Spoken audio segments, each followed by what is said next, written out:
Okay, well, welcome. We're here at a monthly poetry interview, and I'm Bob Stanley, and this is Coffee and Poets. Producer is Lawrence Dinkins, and we're here at Joe and Kai Gilman's Twin Lotus restaurant, and I'm here with Kathryn Hohlwein, the poet and professor and poetic entrepreneur who's done so many things with poetry around the world. I'm just honored to be here with you, and we want to talk poetry. I love it. So No problem. you were talking about maybe doing some kind of program, and I love the title. You called it "My Life in Poetry." And what does that mean to you when you think "My Life in Poetry"? Well, I'm thinking of doing a 8-week seminar of sorts, a Zoom thing. The trouble is I'm no good at Zoom. Enough people have asked me, how did you live this way? How did you get so habituated to living in poetry, being in poetry, thinking about it, talking about it, and writing it? And I thought that for that seminar, I would try honestly to answer what it has been like to live in poetry, because I think it's just to say that I have done so pretty much since I was 4 or so. Not with a plan, not with an agenda, not with any intention to, quote, be a poet. That was not there. You didn't know you were going to be. No, a poet. I thought I'd be a teacher, though. I like to go to the head of the class. was something I played all the time, and I was the teacher, and so I had that. And then when I met university people, professors, later on, I thought this is a life I like, I would do well in. So I did set out to try to be a teacher. I never set out to be a poet. And I have been very reluctant to say I'm a poet. It took me to my 80s. If somebody introduced me, or I would say I was a teacher, a mother, I was from Salt Lake City, I'd say something evasive like that, but I never felt comfortable claiming to be a poet until I think your book, Bob. Well, your book. You had all our book. And Joyce brought out a very carefully edited book of my sort of extensive collected poems, very whittled down, because I have started writing at about 8 and always wrote. As I said at one point, I wrote for myself. I did publish in a college magazine, but I never had the stamina, perhaps, to try to get really published. And I think it's because I was so busy studying what I was teaching, Homer and others, that I didn't think I had time or energy left to try and do the publish. I never did it at all.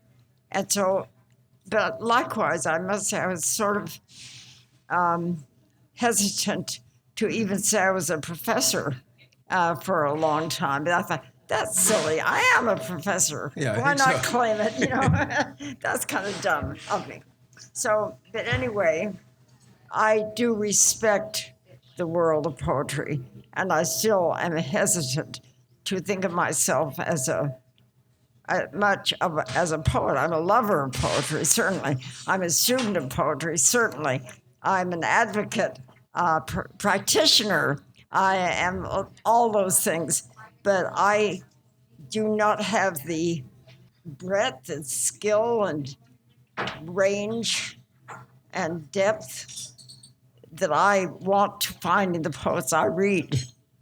Well, I'd argue with that. I mean, the depth of this book is pretty amazing. But I want to come back to something you said earlier about that you wrote for yourself. Yeah. And wasn't it Rilke who says that you really have to write for yourself? If you're trying to write for someone else, then it's not as genuine. But if you're writing for yourself, then you're moving towards what it is you can say. I think that's accurate, and I did it for the joy of it. I had a lot of joy, and do still, in writing. It's fun. It exercises my mind, exercises my soul if it's any good. if it's any good. Yeah. If it isn't any good, then it just exercises my mind.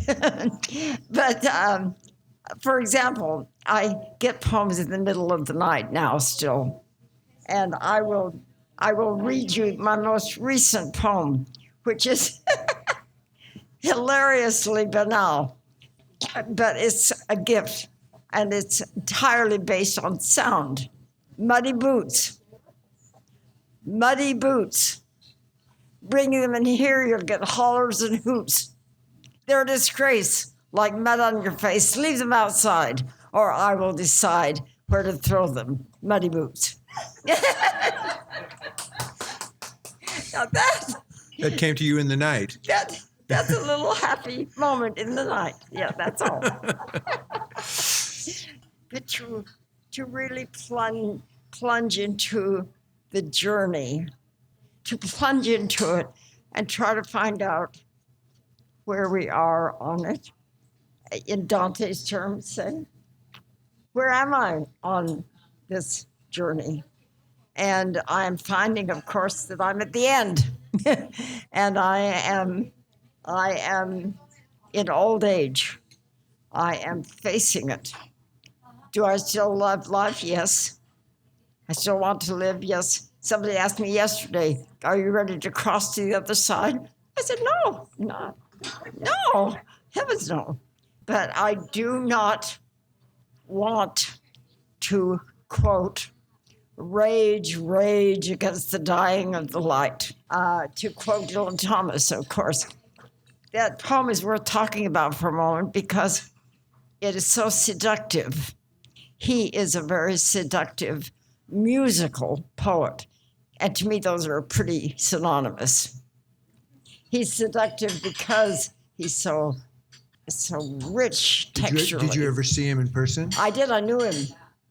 I was charged with announcing him to a big audience at the University of Utah, Salt Lake City, and then to show him at Kathryn around Salt Lake City.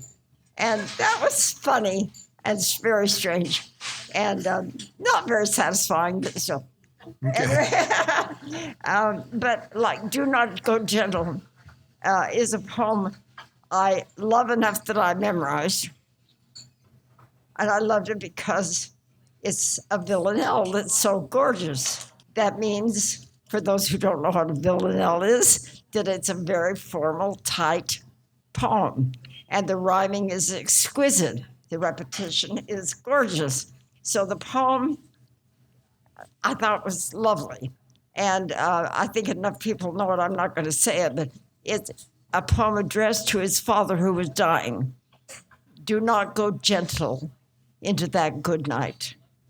Old age should rage, or something, at the end of day. Rage against the dying of the light. And then he itemizes various categories of people.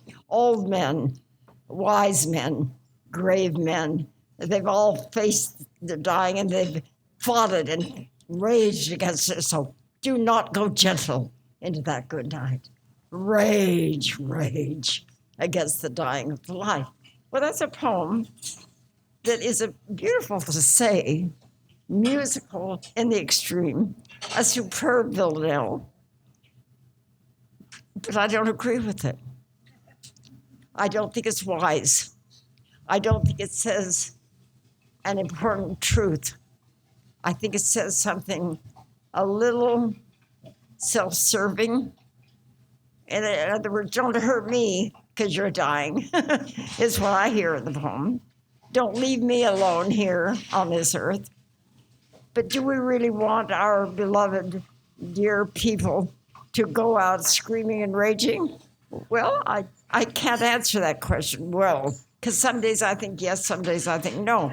But on the whole, I don't get the wisdom from that villanelle that I get the satisfaction of the language from. So I don't think it's quite up to par. To me, that is a good poem, but it's not great because it's not wise. I want more. I demand a lot from poetry. I want more than I can offer myself. I want truth, some truth, and some guidance. So I kind of expect a lot from poetry. So Muddy Boots doesn't cut it. So truth, and guidance. So Yeah. pick a poem or a poet that comes to mind. Well, other poems of Dylan Thomas, whom I do love. I visited Larne in Wales 3 times. I have painted Fern Hill. Painting hangs over my fireplace. I have been there with a Welsh lover who was a poetry man, and we have gone to the boathouse where he sat in very humble condition at his little table in the garage looking down on the house on the Bay of Bristol Bay. The scene on his little table, pictures of Walt Whitman, other people who inspired him. And there are poems where I think he is a towering poet. I get what I want. For example, his poem in October when he turns 30, he's very aware of aging. When he turns and 30. Very aware of his 30, very aware of his childhood. His childhood poems about his childhood, like Fern Hill, I think are magnificent and totally successful. You know any by heart? Well, I do. I don't know that I can do it right now, but it was my 30th year to heaven. Woke to my hearing from harbor and neighborhood, and the mussel pools and the heron priested shore. The morning beckoned with water calling, and the sound of the water birds over the white farms and white horses. And now I'm forgetting the rest. It's okay. But anyway, it's wonderful. very, very beautiful. He goes for a walk and he sees what he loved. He has lines like this, not that poem, another. And the Sabbath rang slowly in the streams, in the stones of the holy streams. Now, to me, that's great poetry. Partly it's musical, the alliteration, the rhythm, and the Sabbath rang slowly in the stones of the holy streams. To me, that's gorgeous and gives me sustenance. That's what I mean by what I need. And the form and the content go together so well. It's yes. Sabbath rang slowly in the stones. It kind of slows you down. You hear the ringing of the words. Beautiful. Yeah. And, he does that many times. So here's another one of his that I call it learning by heart. And let me just throw this in right now. Because I am the age I am, 93 and a half, and my eyesight and hearing are both going so rapidly, I'm very grateful to myself for the fact that I've learned so many poems by heart, because I have them just as well as if I had the book right here and was reading it. And that makes me happy. And so I always had students learn by heart at least one poem. And I found that if you do it a lot, it gets quite easy. I can learn poems when I'm in traffic, any boring situation.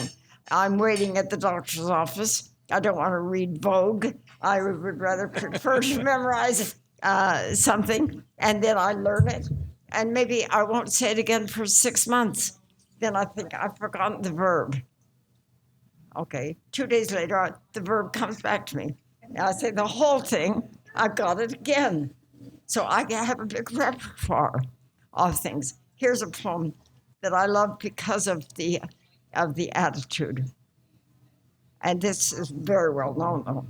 In my craft, or sullen art, exercised in the still night when only the moon rages, I labor by singing light, not for ambition or trade or the strut and charm, a strut and glitter or something of charm on the ivory stages, but for the common wages of their most secret heart. Not for the proud man. Apart from the raging moon, do I write on these spindrift pages, nor for the towering dead with their nightingales and psalms, but for the lovers, their arms round the griefs of the ages, who pay no praise or wages, nor heed my craft or art. Now, I adore that poem because I love the fact of the line, their arms around the griefs of the ages. And I don't even quite know what it means, and yet I do absolutely. And so that to me achieves what I want out of a poem. And I learn it by heart and hold it with me. And then in my semi-blindness now, I have it as much as I would if I could read well. Or you have it more. Or more. Yeah. No, probably, you're right. Is that Dylan Thomas? Dylan Thomas. Yeah. I write for the common wages of their most secret heart. That just includes everybody. And it's so true. Love it. So much music. Yeah. Well, I'm here with Kathryn Hohlwein. This is Coffee and Poets. We're here on a September afternoon at Twin Lotus Thai Restaurant. Wow, Kathryn, there's so many things. I mean, all the questions you've already answered more. One question I had, and I guess we're kind of doing this today, but what do you think of poetry as a conversation over time with poets? Oh, absolutely. We've talked about Homer, and then Keats writing about Chapman translating Homer, but what are some thoughts about how poetry kind of moves down the ages? Well, thank you, Bob. That is right where I live. You just nailed the center of my concern, because I love not only poetry from the ancient Egyptian and Sanskrit and Homer, of course, but I love whoever the listeners were, whoever the completely unknown audience was, because they're like us. They're there, and they respond, and they care. And I feel as much affinity with the average listener to the bard or the rhapsode as I do the rhapsode. The rhapsode? Rhapsode is the one what who they reads. call the bard, Okay. the reciter of Homer. Okay. And so rhapsody, rhapsodic, those words come from there, of course. And so what I'm saying is I'm praising the oral tradition. And what I mean by that is that a lot of people historically, besides the bards and poets and scribes and minstrels and, poet laureates who wanted beautiful, evocative language, wanted to see the world as connected down through the ages in every culture, I don't care where, because children do. Children do. And they lose it, of course, because we start getting worried about being popular or some damn thing like that. And the moment you do that, it begins to slide away. And it is possible to have it slide away. And there are many adults also who wouldn't know what I'm talking about when I say I'm moved to tears almost by the people who kept the oral tradition alive. What are you talking about? I would not know. There are people, many. Because it slips away. Our culture helps it slip away. I think our current culture might help us slip away even more. I'm not sure. But I think that it's certainly endangered because we're not paying that kind of attention to language or that kind of depth, love of the source of the language. For example, let me just say, seeing things in figures, or rather seeing one thing in comparison to another, is what little kids do all the time as they learn the world. It's what cultures do as they extend the world. So figurative language? Figurative language. So you ask a child to draw a daisy, and that child will draw what looks like a sun. And, right? It's what it looks like. It looks like the sun. It looks like what we think the sun looks like. It's round and rays coming out. Okay, now that happens to be what a daisy looks like too. So way back somewhere in Germanic tribe times, somebody said, a daisy is like the eye of the day. And that word in ancient German would be Tagesauge, Auge, eye, Tages, day. So a daisy is a contraction of Tag turning to day, and Auge turning to eye. Daisy, Tagesauge. Somebody like you, me, or you thought that. Maybe they were 11, maybe they were 90, I don't know. Maybe they got it from their great-grandmother, probably did. And there it is. It's a figure of speech. It is saying one thing in terms of another. That is the basis of figurative language, whether it's a simile or metaphor, right? So you can say, sun is like a daisy, simile, or the sun is a daisy, metaphor. Doesn't matter. The metaphor is a little stronger, a little tighter, a little more dense, quite a bit more dense, actually. And because, like Shakespeare is so figurative and so has so many metaphors piled one upon the other, that you have to have a spirit really willing to work these comparisons to really get Shakespeare. And therefore, I could never, ever, ever do with Shakespeare what I do with Homer, because Homer hasn't got very many metaphors. Very, very few. He's got similes galore, but he doesn't have many metaphors. He calls Ajax at one point the wall of the Achaeans. That's a metaphor. Yeah. Hecuba, Hector's mother, says, "Don't go fight, Hector. Please don't go outside the walls. Sweet branch of my bearing." That's a metaphor. But there are only like 4 of them in the Iliad, and there are lots and lots of extended similes that make the comparison very, very detailed and very organic and wonderful. Well, my part. Well, you're just talking about figurative language. Figurative language being difficult for people. We're not very good at it in America. I think that we're not rhyme rich like Dante. Therefore, translating terza rima, Dante's famous triads, they go down the Divine Comedy all the way, ABA, BCB, CDC, DE, all the way down. Very hard to do in English, though John Charty did a good job of doing it, as you proved in our group. And not very rhyme rich. And we don't have a culture that really, I think, loves deeply poetry. Now, one could argue this.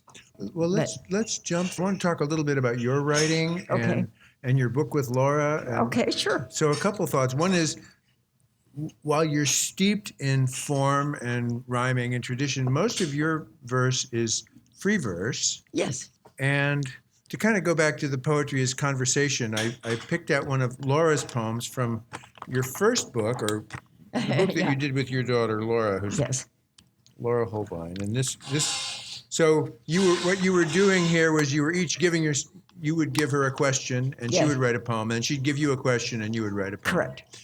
And it ended up being both funny and kind of haunting and meaningful at the same time. Well, I think that one reason that it worked a little bit was because her questions in particular were funny. The questions were kooky, and unusual. Go So, on. so the book is kind of, I would say, yeah, the book is funny. So this is from What's Funny About Forever, and this is Laura's poem. Your question, the question was, were the bricks or the mortar at fault? And here's the poem. Why do you ask me such questions? If a gun goes off and a man falls down dead, do you get out your pad and pencil and diagram the ratio of the bullet's velocity to the man's own inventory of personal regrets? If there is a civil war and the fields are made mud by torrents of unseasonable rains, do you ask which side the precipitation is on? Oh, very good. Forgive me, it is not you, but you see, I am a bricklayer. I build homes, modern homes for modern families. At night, I stay later and add rooms. Low-ceilinged rooms for the quiet ones who need to talk. Rooms with mirrors, or better, without windows for our awkward years. And later, blanketed rooms where we can go, where it is dark, where we will not be kept awake by the dreaming of others. It is neither the fault of the bricks nor the mortar that separation takes up room in one's life. It is neither the fault of the lonely to realize too late that walls set up and cannot be taken down without violence of some kind. It is not my fault either, though I feel it, that we can no longer hear each other's voices from room to room. The bricks block it. The mortar mutes it. I seal you in, and I get paid. It is my job to solidify divisions. That's what I do. Do you think it's my fault that business is booming? Oh, That's Laura Hohlwein. That's a good one. Isn't that a good one? I love it. Yeah, that's. And it goes directions that you don't know. I think it's the Yeah. question. It's a silly question that ends up with a very complicated and meaningful answer, or multiple answers. Precisely, I think so too. I love that. Thank you. And you guys had fun doing that. We had a lot going of fun. back We and still forth. do it. Other collaborators that you've worked with over the years? I've collaborated all my life in various ways. I wrote a whole book. It's never been published with my French dear beloved colleague Robert Zachary in the French department at Sac State. We knew we both wanted to write, and we didn't know how. I said someday, well, let's just quit fussing about this, and you write and I'll write. We'll just write at the same time, that's all. So can you write Sunday at 8 p.m.? Yes. Can you? Yes. Okay. So we do it as long as we want to. Then Monday we read it to each other, laugh or cry or whatever, and do it again for next Friday. And we wrote a whole long book, and I love the book, but I never, because I'm so bad at publishing, I didn't get it published. Which book was that? It's called In the Same River Twice. Okay, I haven't even heard of that one. Yeah, well, it's because it went nowhere. Yeah. Didn't try. But anyway, it was a real wonderful collaboration, cementing a dear friendship. He's gone less. I am probably better known for my major collaboration in writing letters to a college friend, starting when I was 23, from 23 to 34, with Patricia Lamb. She was a very different kind of person that I had known in Salt Lake. She appeared from the University of Chicago, a wild protester, madwoman, and she was, we became very good friends quickly.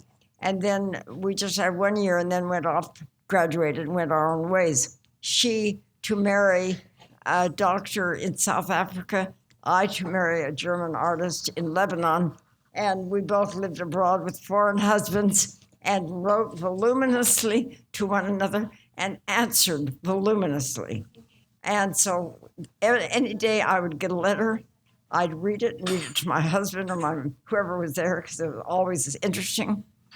And I would then, because we had little money, I didn't want to send it by airmail, I would start writing an answer and really answer her questions. If she said, "How is your soul?" I would write 4 pages in answer to that. And then I'd mail it, send it by surface boat. It'd get to Africa, where she was living in the bush with her doctor husband. And she would do the same thing, start answering and write a really long letter.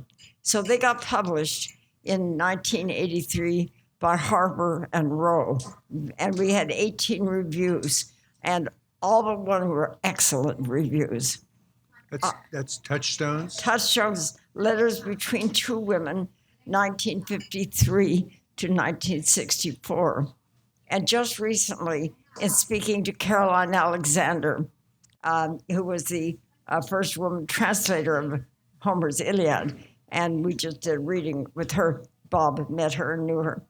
She said, "Oh, you must be the last of a certain kind of species of unknown people whose letters are worth publishing, because otherwise you have to be Virginia Woolf and Vita Sackville West, or you have to be Freud and Jung or something like that to get a publisher interested." But they were very interested in this book, and it was issued in paperback in Germany and abroad in England, and it had and still has currency. And it was even put into a gender-neutral play at the Guthrie Theater in St. Paul. Wow. And so that was certainly a big collaboration. Yeah. So I like collaboration. I love it. And doing this with Laura is just another version. I guess letter writing is kind of come Gone. and gone. When did any of you get a long 10-page letter full of the answers to spiritual or intellectual questions? Or what have you been reading? And you answer the question. This is what I've been reading. This is what I think about it. Those days are over. Well, even email is now given way to texting. Well, there we are. So we just send emojis now. How's your soul? Yeah. Sorry, that was a heart I made in front of the microphone. But then I have other forms of collaboration as well, but those are the big ones. But the poems, I mean, there's like 200 poems in this book, and I know this is just the tip of the iceberg because I visited your house, and I know Jan Haig was working on this book and helped you kind of round it up and cut it down. But I remember going to your house and just seeing like on every table there were like piles of 100 poems here, 50 poems there. There was just kind of this wild, you talk about wild, it was just like, this is the place where poetry, it's more important that it's being written than it is that it might be published or put in, right? You needed it there. It nurtured you. Well, you also knew how many letters I wrote because you looked at the letters. We looked at the letters too. And said to me, you had 1,000 letters from your parents to your parents. I sat in cafes in Europe and Middle East and wrote letters. That's what I did, or poems. So how long did you live in Lebanon? 5 years. 2 years. Sorry, 2. I would have stayed longer, but I had spinal meningitis. Oh, wow. Okay. And then did you go to other Germany, parts? France. Germany and France. Okay, so you taught in all those places. Yes. Wow. And were you writing poetry then? Yes, of course. Okay, of course. Always. Well, let me read a couple more. So one of the sections in the book that I like, the name of the section is Dear Poem. Okay. So you're kind of writing poems about poetry and to poetry, right? Dear Poem. And this is, I've heard you read this one, but it's called Difficult. Oh. The poem tried to reach me. It waited once, all night. I'm hard to get. I still am. I guess I should memorize that one. Yeah. And this one, a little more. This one is very interesting, and I was thinking about closing with this one, but I think I'll just read it now because it's right here on page 58. It's called The Stirring of a Poem. Oh. Stirring. The stirring of a poem is very delicate. It is hard to discern and solitary. It is there, sitting on a hill, wet from a leaving winter, muddy and smelling muddy, where thin, hard petals force themselves up through darkly matted leaves. And why is it bothering? Why do things bother to want to bloom or need to?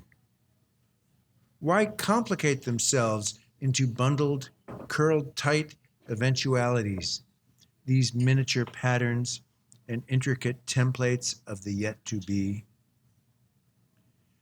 Destiny is mulched being.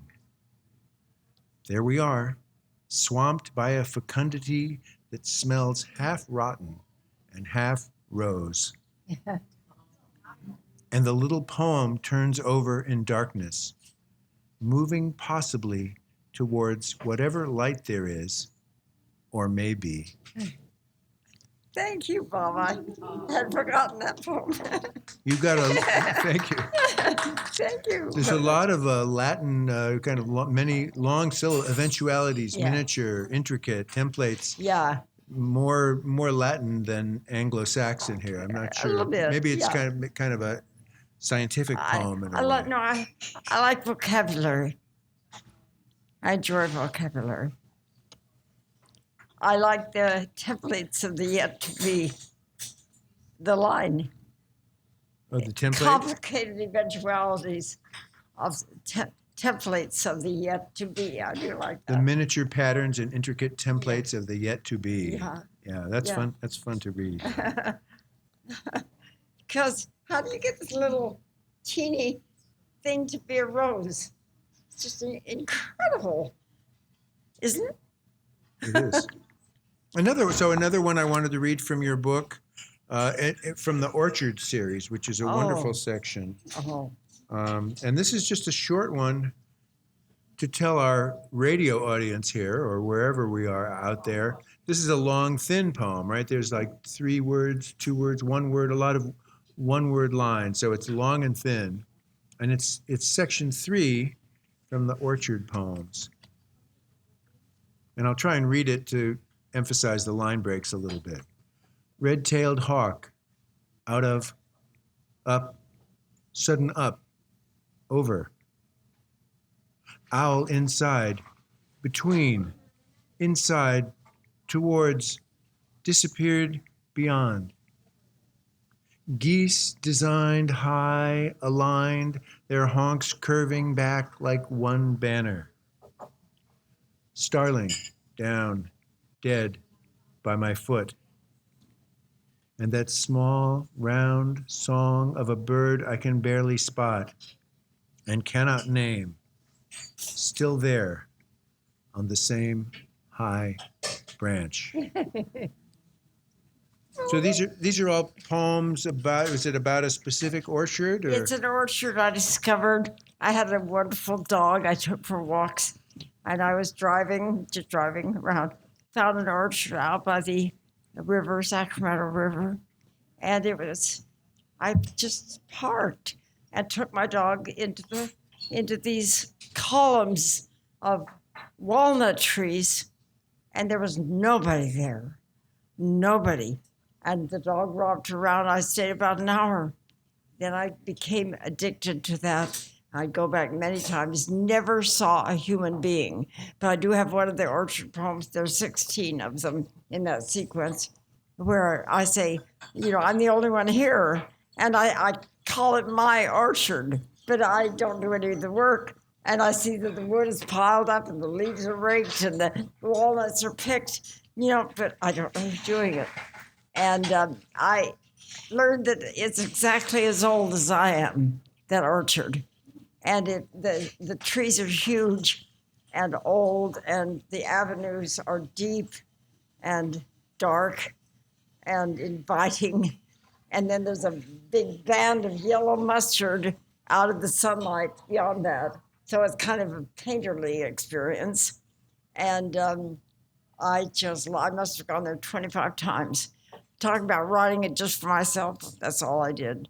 I loved going there. The dog loved going there. And I'm afraid to drive back there because I'm afraid it'll be taken down. Symbolic, Yeah. nonsense, Yeah. but you know how that is. Walnut trees are the most majestic of the They are fruits so and lovely. nuts, too. Yeah. Yeah, they're really thick. Wow, I didn't know that story. I always loved the poems.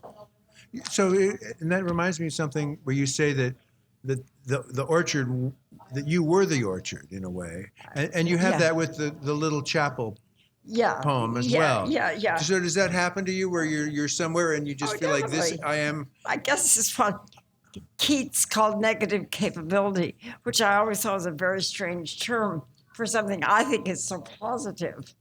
But he meant negative in the sense that you negate your ego, but you don't do it consciously. That wouldn't work. Your ego somehow gets suppressed a little bit, and you flow into the environment in some way or the other. As a child does with the daisy, for example. And the audience, So it's just kind of a way of the boundaries of yourself dissolving into the space it's a that way you're in. of belonging. It's a way, I love a book by Stanley Burnshaw called The Seamless Web. And I think the root of poetry and philosophy and religion, everything, is that we are in this web of interconnectedness. No matter what Laura says about walls and bricklayers. Well, she's talking about culture. Yeah, she's talking about culture precisely. Well said. And you know, I suppose that's in a way what a mystic does is merge all the time, always sort of entering another sphere of being in some way. But I don't think you can force it. You can't teach somebody to be a mystic. You know. You could, yeah, I can just see. I mean, Sign up here, you not sign up here and 1999. Be that raven, just be that crow. No, you can't do that. But children, some people have a real facility for it. I think I did. My mother used to call me a baby mystic. Oh, really? Yeah, Oh, wow. long ago. Long ago. The baby mystic. It's like Yoda, baby Yoda. And I think that's kind of accurate in a way. Yeah, and so there's we're all one. We are. the Chinese poet Han Shan, who was Yes, love his that. name means cold mountain, and Yes. his name really came from where he lived, and they don't really know whether he existed, but they just found the poems painted on rocks. I love it. Yeah. So he was the place. he and might the have place been the was place. him. Well, it sounds vainglorious and very pseudo-ambitious or something, but you don't cultivate it as an attitude. You don't cultivate it as an agenda. You can't do that. You can't take 5 lessons in how to be spiritual. I'm sorry. Can you? I mean, I think they do sell. I think we think we have a market for that, but I don't think that's how you get there. I don't think that's how you get there. Well, maybe just writing is one way to Or get there. just being and paying attention. My son said something I loved. He said, the most sacred thing we have is our attention. That is, and if we're giving our attention all the time to the screen, we're not going to get very much back. If we give it to the daisy, we'll get more back. If we give it to each other, we'll get more back. But it is a sacred gift we have while we're alive. We can give attention to things. And so that's my hope, I guess. That's great. I think poetry is a very wonderful vehicle for training you in this. And I do think learning by heart deepens that. And so I just have this. May I say a poem? Please. By W.H. Auden. It's ballad form, very simple. As I walked out one evening, walking down Bristol Street, the crowds upon the pavement were fields of harvest wheat. And down by the brimming river, I heard a lover sing, I'll love you, dear, I'll love you till the oceans are folded and hung up to dry, and the 7 stars go squawking like geese about the sky. But all the clocks in the city began to peal and chime, Oh, let not time deceive you. Oh, let not time deceive you. You cannot conquer time. In the burrows of the nightmare, where, anyway, time waits, and what you think is a kiss, he hears as a cough. In headaches and in worry, vaguely, life leaks away, and time will have his fancy tomorrow or today. Into a green valley drifts the appalling snow and breaks the thread of dancers and the diver's silver bow. Oh, plunge your hands in the water, plunge your hands up to the wrist, stare in the basin and wonder what you've missed. Oh, stare in the mirror, stare in your distress. Life remains a blessing, although you cannot bless. Oh, stand at the window as the tears scald and start. You shall love your crooked neighbor with your crooked heart. I messed up the middle part of that, but it's a poem about time and change, of course. W.H. Auden. Yeah. And when did you learn that? Oh, a century ago. I don't know. Well, Kathryn, this has been so fun. It is fun. Thank you so much. I love talking with anyone who loves to talk about art or poetry or living or dying or loving or hating or wondering and suffering and you name it. Okay. Okay, well, I'm going to read the poem I mentioned earlier, which is the title poem from the Little Chapel in Donegal, which I guess I'd be remiss if I didn't mention it's available from randomlanepress.com.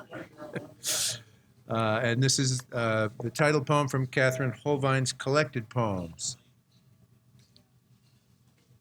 The little chapel in Donegal sits by a small dirt road. It is misty. It is rainy. The chapel can hold maybe 10 wet people. It takes just one candle to light it. The warm vowels rise. I love this little chapel and think now that it is me and has been all along. Together, we sit by a small dirt road on a slope way out in Donegal. That's my Irish background. Yeah. Thank you, Mom. So thanks to Kathryn, thanks to Twin Lotus Thai Restaurant, thanks to Yes. Lawrence Dinkins, our producer today. Lawrence. And we'll be back. We're not sure who we have next and when. It'll probably, I think we're going to skip early October. We might do something in late October. Thanks to the audience. It's great Yeah, having people. lovely to have you. Catherine, Joanne, Connie, and Jan. Thank you. And our friend over in the corner who's seems to be enjoying the poetry. All right. Thanks, everyone. Thanks, Lawrence. Thank you, Bob. Thanks, Kathryn.